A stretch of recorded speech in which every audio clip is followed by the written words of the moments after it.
সংস্কার তো আমরা চাই, আমরাই সবচাইতে আগে সংস্কার প্রস্তাব দিয়েছি। আমাদেরকে যদি বলা হয় যে সংস্কার শেষ করে আপনারা নির্বাচনে আসবেন, সংস্কারের প্রধানতম প্রস্তাবক তো বিএনপি, জাতির সামনে আমরাই সেটা প্রস্তাব আকারে দিয়েছি অনেক আগে।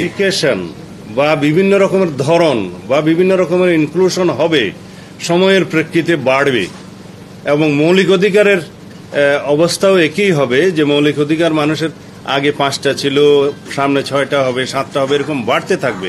সমাজের বিবর্তনের মধ্য দিয়ে মৌলিক অধিকার এবং মানবাধিকার এগুলো বাড়তে থাকবে। বাট এগুলো এনশিওর করবে কে, সেই আলোচনায় আজকে হচ্ছে। এনশিওর অবশ্যই করতে হবে রাজনৈতিক নেতৃত্বকে, এবং রাজনৈতিক নেতৃত্ব সেটা বাস্তবায়ন করার একমাত্র ওয়েপন, একমাত্র হাতিয়ার হচ্ছে নির্বাচিত একটা প্রতিনিধিত্বের মধ্য দিয়ে, একটা সংসদের মধ্য দিয়ে, আইন প্রণয়নের মধ্য দিয়ে, সংবিধানের সমস্ত সংস্কার সংশোধনের মধ্য দিয়ে আমাদেরকে সেটা বাস্তবায়ন করতে হবে।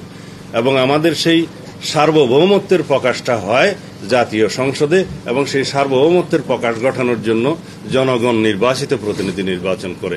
কারণ জনগণই হচ্ছে একমাত্র গোড়ায় সার্বভৌম ক্ষমতার অধিকারী এবং রাষ্ট্রের মালিক। তো সুতরাং আমরা সেই সার্বভৌমত্বের কথা বলি, আমরা সেই নির্বাচিত প্রতিনিধিত্বের কথা বলি, আমরা সেই সার্বভৌম সংসদে আমাদের সেই সমস্ত আইন এবং সংবিধান সংস্কারের কথা বলি যা আমাদের মৌলিক অধিকার এবং মানবাধিকারকে নিশ্চিত করবে।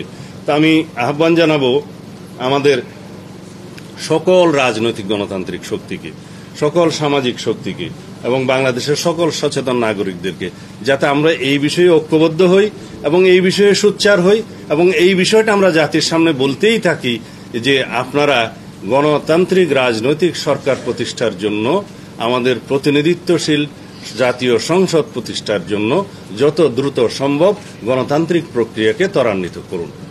এবং সেই দায়িত্ব বর্তমানে বাংলাদেশের মানুষ গণ অভ্যুত্থানের মধ্য দিয়ে, অন্তর্বর্তীকালীন সরকারের প্রতিষ্ঠার মধ্য দিয়ে তাদের উপরে ন্যস্ত করেছে।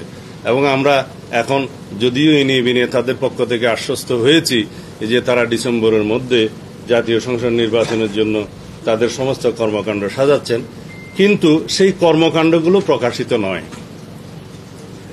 সেই কর্মকাণ্ডগুলো জনসমক্ষে প্রকাশিত এবং দৃশ্যমান হতে হবে যে আমরা আসলেই সেদিকে যাচ্ছি কিনা।